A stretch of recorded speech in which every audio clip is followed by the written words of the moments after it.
అందుకే ప్రకటన గ్రంథము 13:8 అసలు గొర్రెపిల్ల ఎప్పుడు వధింపబడిందో రాశాడు. ప్రకటన గ్రంథము 13:8 జగదుత్పత్తి మొదలుకొని వధింపబడి ఉన్న గొర్రెపిల్ల జీవ గ్రంథములో, జగదుత్పత్తి మొదలుకొని వధింపబడిన గొర్రెపిల్ల. దీన్ని ఎలా చెప్పొచ్చు అంటే, పెళ్లి చేసుకోవటానికి ఒక కుర్రాడు ఊగుతుంటే పెద్దోళ్ళు ఏం చెబుతారో తెలుసా? చేసుకున్న దానికి కూడుబెట్టే దారి దేవులాడరా ముందు అంటారు. బాధ్యత. స్తోత్రం. ఒరే, పెళ్లి చేసుకొని చట్టా పట్టాలు వేసుకుంటే సరిపోదురా, 3 పూట్ల పట్టడు అన్నం పెట్టాలి, సిగ్గు కప్పుకోవటానికి అంత వస్త్రం ఇవ్వాలి, తల దాచుకోవటానికి నీడనియాలి, పిల్ల పీచు పుడితే వాళ్ళకి భవిష్యత్ ఇవ్వడానికి కాస్తో కూస్తో సంపాదన ఉండాలి, ముందు అందులో సెట్ అవురా, తర్వాత ఇది పెళ్ళి అంటారు. అంటే దీన్ని బట్టి ఏమర్థమవుతుంది అంటే, చేసుకున్న తర్వాత చేసుకున్న ఆమెకి, ఆమె ద్వారా పుట్టే సంతతికి బాధ్యతలు నెరవేర్చేటువంటి పొజిషన్ ముందు చూసుకో. అలా సెటిల్ అయిన తర్వాత, బాధ్యతలు నెరవేర్చే దమ్ము నీకు వచ్చిన తర్వాత అప్పుడు చేసుకో పెళ్ళి అని పెద్దోళ్ళు చెప్తారు.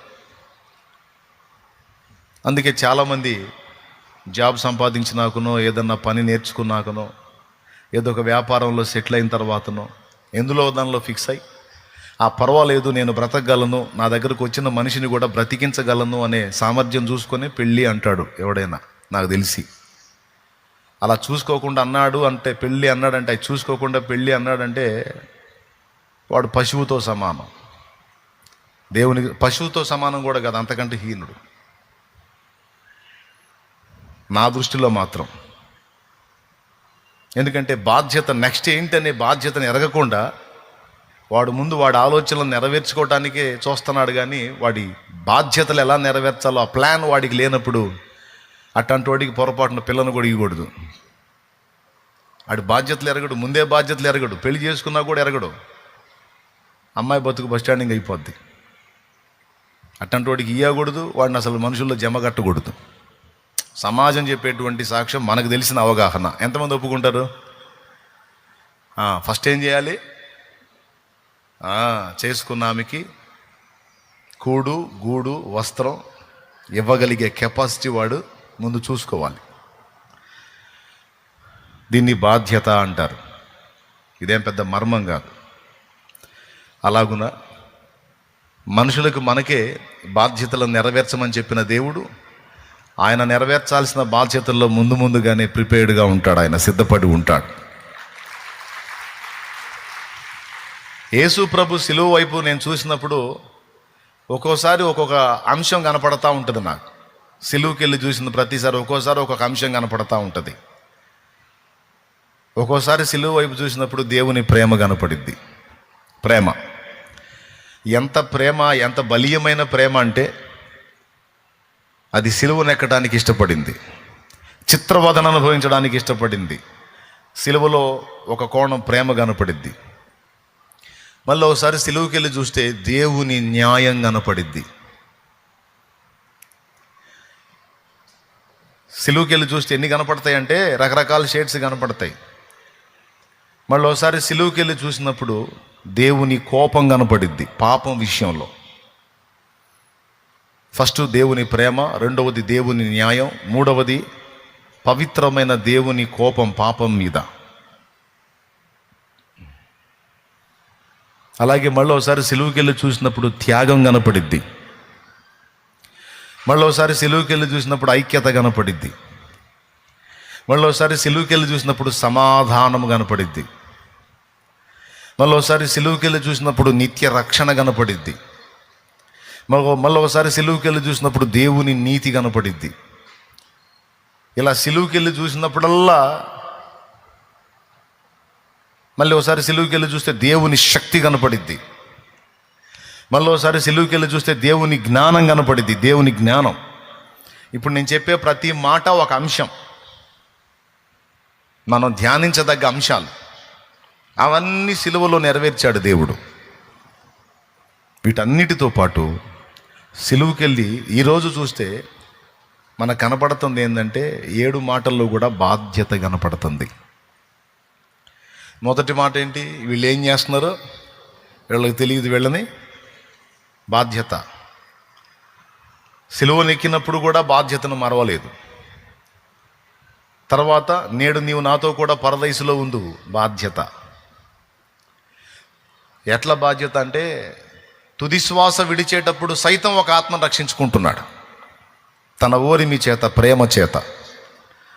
వాడు ఎందుకు కనెక్ట్ అయ్యాడో తెలుసా? కుడివైపు ఉన్న దొంగ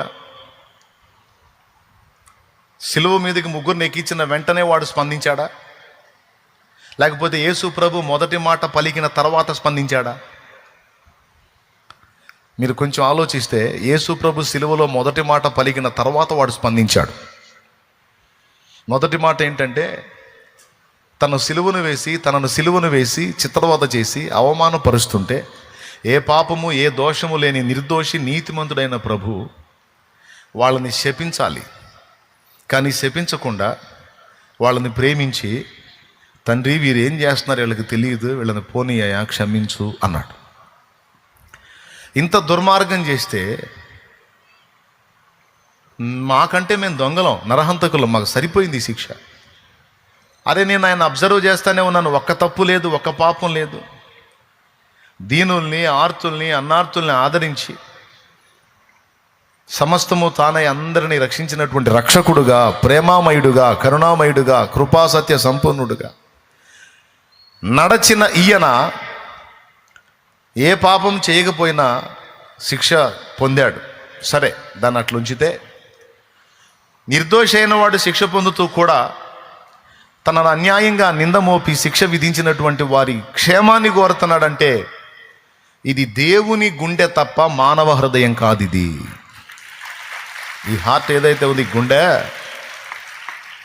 తనకు కీడు చేసిన వారిని సైతం క్షమించి ప్రేమించేటువంటి హృదయం ఇది మానవ హృదయం కాదు, దైవ హృదయం. ఈ ప్రేమ సామాన్య ప్రేమ కాదు, ఇది అగాపే, దైవ ప్రేమ అన్నది వాడికి అర్థమైంది. యేసు ప్రభు ఆ మాట పలికి మౌనంగా ఉన్నాడు. ఎడమ వైపు ఉన్నవాడు స్పందించాడు. బోధకుడా యేసు, నువ్వు చాలామందిని రక్షించావంటగా, ఈ సిలువ మీద నుంచి నిన్ను నువ్వు రక్షించుకొని మమ్మల్ని కూడా రక్షించవచ్చుగా అని వెటకారం చేశాడు. వాడు వెటకారం చేస్తే ఒక్క మాట కూడా ప్రభు మాట్లాడలా. ఆ సిలువ యాతనలో అలా తలదించుకొని ఉన్నాడు. ఆయన పలికిన ఈ మాట, ఆయన వహించిన మౌనం అవతలాడి హృదయాన్ని కదిలించినట్లు దేవుడు క్రియ చేశాడు. అక్కడ సిలువ మీద ఉండి కూడా ఒక ఆత్మను సంపాదించుకున్నాడు ఆయన. బాధ్యత.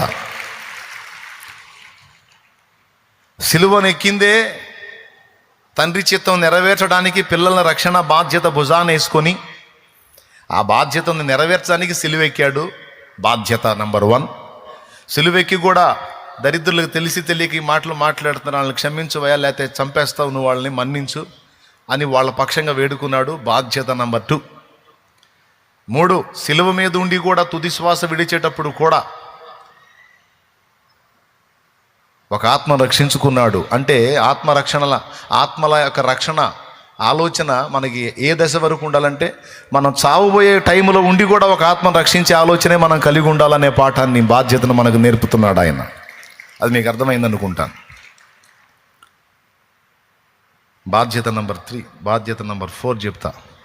3వ మాట ఏంటి? అమ్మా ఇదిగో నీ కుమారుడు, అయ్యా ఇదిగో నీ తల్లి అని భూమి మీద ఆయన మోసినటువంటి ఆ గర్భానికి కూడా న్యాయం చేస్తున్నాడు, బాధ్యత నెరవేరుస్తున్నాడు.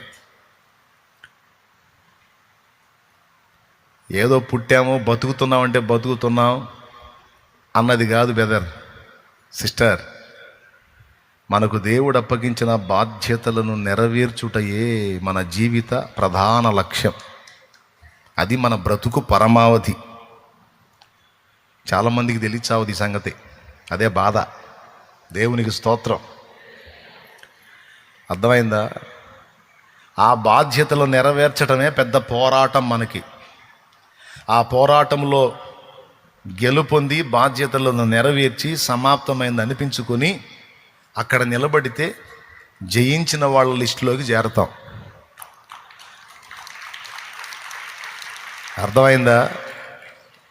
నీకు అప్పగించినటువంటి బాధ్యతలన్నీ సమగ్రంగా నెరవేర్చి, వాటికి ఎదురొచ్చిన పోరాటాల్లో జయించి, అన్నిటినీ అధిగమించి, అప్పగించినవన్నీ సమగ్రంగా నెరవేర్చి శభాష్ అనిపించుకున్నావు నా కుమార్తె, ఇక రా. శభాష్ అనిపించుకున్నావు నా కుమారుడా, ఇక రా. భలే పోరాడావురా నీ బాధ్యతలు నెరవేర్చడానికి. ఎక్కడా రాజీ పడలా, రోషం కలిగి కష్టపడ్డావురా నీ బాధ్యతలు నెరవేర్చడానికి నా కుమారుడా, రా అని రేపు పిలుస్తాడు అక్కడ. మరి బాధ్యతలనే లేకపోతే నీ పోరాటం ఎక్కడా? బాధ్యతలనే లేకపోతే నీ పోరాటం ఎక్కడా? నీ ప్రయాస ఎక్కడా? నీకు ఇంకా పనే ఉంది భూమి మీద? తినటం, తాగటం, నిద్రపోవటమా? అసలేంటి నీ బతుకు అర్థమైంది, నా బతుకు అర్థమైంది? ఒక్కసారి ఊహించండి. ఎస్, మనకు దేవుడు భూమి మీద జన్మనివ్వటంతో పాటు కొన్ని బాధ్యతలనే లింకులు కూడా తగిలిచ్చాడు. ఈ బాధ్యతలను ఈడ్చుకుంటూ నెరవేర్చుకుంటూ నేను చూపించిన గమ్యానికి నువ్వు చేరాలరా బిడ్డ, చల్ నడు అని నీకు ఇచ్చిందే ఈ లైఫ్, ఈ జీవితం. కొంతమంది బాధ్యతలను నెరవేర్చారు, కొంతమంది బాధ్యతలను వదిలేసి తిరుగుతున్నారు. వదిలేసి తిరిగినోడికి ఏం ఉండదాడ, నెరవేర్చినోడు వీరుడు. దేవునికి స్తోత్రం కలుగునుగా. యేసయ్య జయించాడు, యేసయ్య జయించాడు, జయించాడు, జయించాడని మనం పాడుతున్నాం. జయించిన నీవు నా పక్షమయ్యుండగా, జయమిచ్చు నీవు నన్ను నడుపుచుండగా. జయించిన నీవు నా పక్షమయ్యుండగా, జయమిచ్చు నీవు నన్ను నడుపుచుండగా. జయమే నాశ, అది ఏ నీకాంక్ష, నీకే నా స్తోత్రార్పణలు. జయమే నాశ, అది ఏ నీకాంక్ష, నీకే నా స్తోత్రార్పణలు.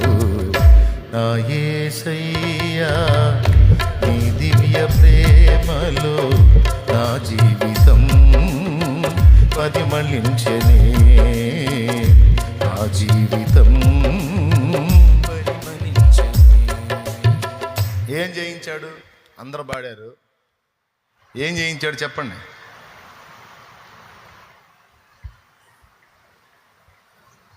దేవుడు ఆయనకు అప్పగించిన బాధ్యతలను నెరవేర్చడానికి ఆయనకు అడుగడుగున అవరోధాలు ఎదురయ్యాయి. మళ్ళీ చెప్తున్నా, దేవుడు ఆయనకు అప్పగించిన బాధ్యతలను నెరవేర్చడానికి ఆయనకి అడుగడుగున ఎదురెదురుగా పోరాటాలు ఎదురయ్యాయి. ఆ పోరాటాలని జయించి ఆయనకు అప్పగించిన బాధ్యతను మొత్తాన్ని నెరవేర్చి ఫైనల్లో సమాప్తమైందని పలికాడు. సమాప్తం అంటే అర్థం ఏంటి? చేయుటకు నీవు నాకు అప్పగించిన పని, అప్పగించిన బాధ్యత ఫినిష్ చేశాను.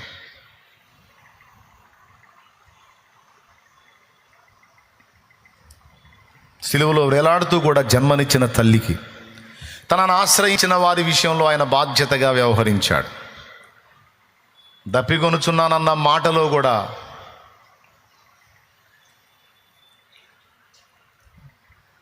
లేఖనము నెరవేర్చాల్సిన బాధ్యత.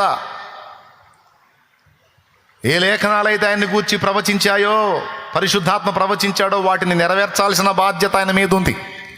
ధర్మశాస్త్రములో ఒక అచ్చైనా పొల్లైనా తప్పిపోదు, అదంతయు నిశ్చయముగా నెరవేర్చడానికి నేను వచ్చానని పలికాడు కదా. బాధ్యత అన్నమాట కట్టుబడి సిలువలో ఆ మాట పలికాడు. నా దేవా నా దేవా నా నేల చెయ్యి విడనాడితివి. యేసు ప్రభుకి అన్నిటికంటే మిక్కిలి బాధ కలిగించిన విషయం ఏంటంటే తండ్రి తన చేతిని విడచుట. ఎందుకు చేయొదలాల్సి వచ్చింది అంటే, మరి నీకు అప్పగించిన బాధ్యతను సమగ్రంగా నెరవేర్చాలంటే ఈ సిలువ మీద నేను నీ చెయ్యి పట్టుకోటి ఉండటం కుదరదు కుమారుడా, నేను చెయ్యి విడుస్తాను.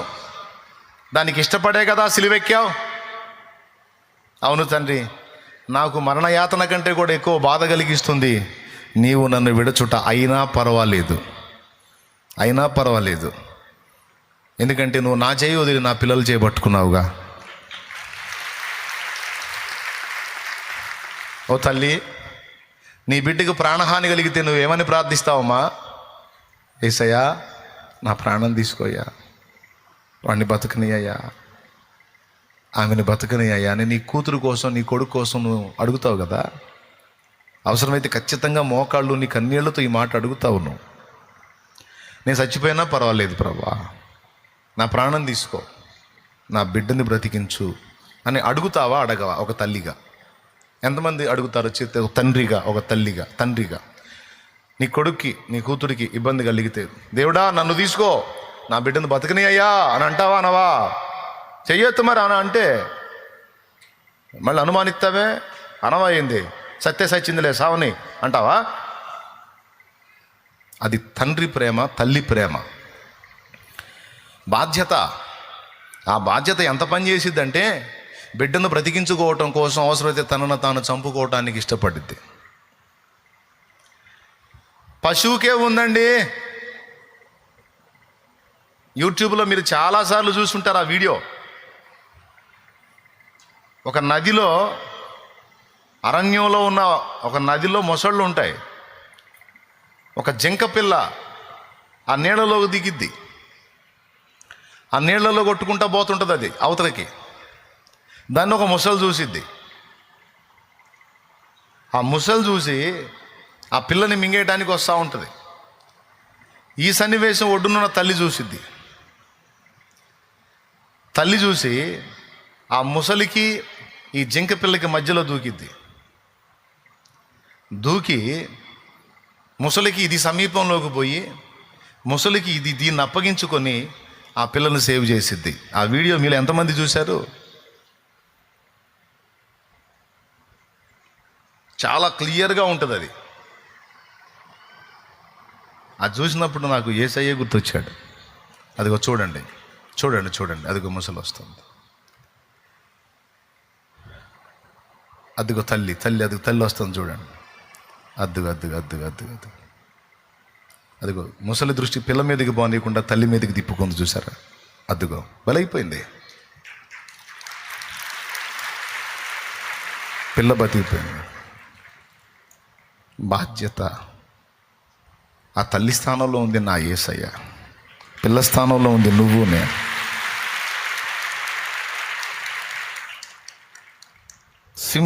సింపుల్ సమాజం. ఇలాంటి పని చేసి ఉరుగుతూ వచ్చినటువంటి ధర్మశాస్త్రానికి, దేవుని న్యాయమను కోపానికి, దేవుని శిక్షావిధికి మనం చిక్కుబడిపోకుండా ఆయన దేవుని పవిత్ర కోపాన్ని తన వైపుకు మలుచుకొని తనను తాను ఆహుతించుకొని మనందరిని తప్పించాడు. పొండి బతుకు పొండి. నా యేసయ్య గాక ఇంకెవరు తల్లి, నా యేసయ్య గాక ఇంకెవరు తండ్రి, నా యేసయ్య గాక ఇంకెవరు హీరో? తల్లి ఆయనే, తండ్రి ఆయనే, తల్లి ఆయనే, తండ్రి ఆయనే. లాలించును, పాలించును, లాలించును, పాలించును.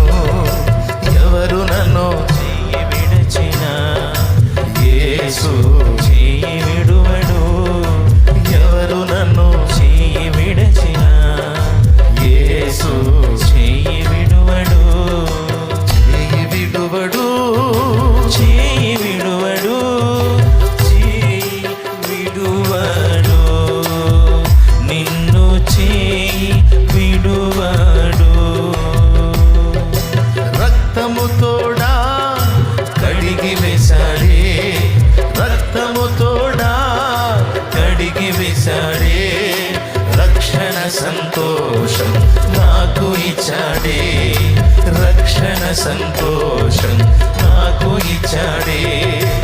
ఎవరు నన్ను చెయ్యి విడచిన యేసు చెయ్యి విడువడు, ఎవరు నన్ను చెయ్యి విడచిన యేసు చెయ్యి విడువడు.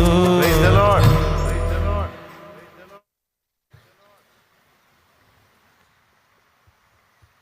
తండ్రి, నా దేవా నా దేవా నా నేల చెయ్యి విడనాడితివి అని పలికాడు అంటే అర్థం ఏంటంటే, తండ్రి అయిన దేవుడు కుమారుడి చేతిని విడిచిపెట్టాడు అనే సాక్ష్యం మనకు చూపిస్తున్నాడు.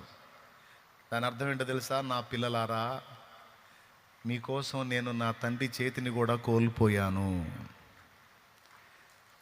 మిమ్మల్ని సేవ్ చేయడానికి నా చేయి పట్టుకుంటే తండ్రి మీ చేయి పట్టుకోలేడు. మీ చేయి పట్టుకోవాలంటే నా చేయి వదలాలి. ఎందుకంటే మీ పాపమంతా నా మీద మోపుటకు తండ్రి అభిష్టమాయను. అందుకే మీకోసం మిమ్మల్ని రక్షించుకోవటం కోసం ఆ ఎడబాటును కూడా నేను ఇష్టపడ్డాను, సహించాను. నాకు అత్యంత బాధాకరం అయినా భరించా. ఇది బాధ్యత. 5 అయిపోయినాయి. 6వదేంది? సమాప్తం. సమాప్తం.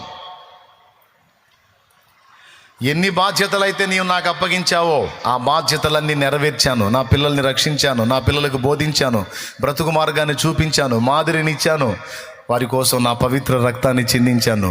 వారికి నీకు అభ్యంతరకరంగా ఒక్క పాపము కూడా నేను చేయలేదు. ఏ తల్లి గర్భాన్ని నేను వాడుకొని భూమి మీదకి వచ్చానో ఆ తల్లికి జరిగించాల్సిన న్యాయము జరిగించాను. ఏ జనాంగంలో నేను పుట్టించబడ్డానో ఆ జనాంగానికి జరిగించాల్సిన న్యాయం ఆ జనాంగానికి జరిగించాను. అన్యజనులకు జరిగించాల్సిన న్యాయం వారికి జరిగించాను. అందరి కోసం నా పరిశుద్ధ ప్రాణమును రక్తమును ధారపోశాను. తండ్రి, ఇదిగో నాకు అప్పగించిన బాధ్యతలన్నీ కంప్లీట్గా నెరవేర్చాను అని ఆ తర్వాత నా ఆత్మను నీ చేతికి అని ముగించాడు. దీని అంతటిని బట్టి మనకేమర్థమవుతుంది? టోటల్గా సిలువలో ఏం కనపడుతుంది? ఎస్, బాధ్యత.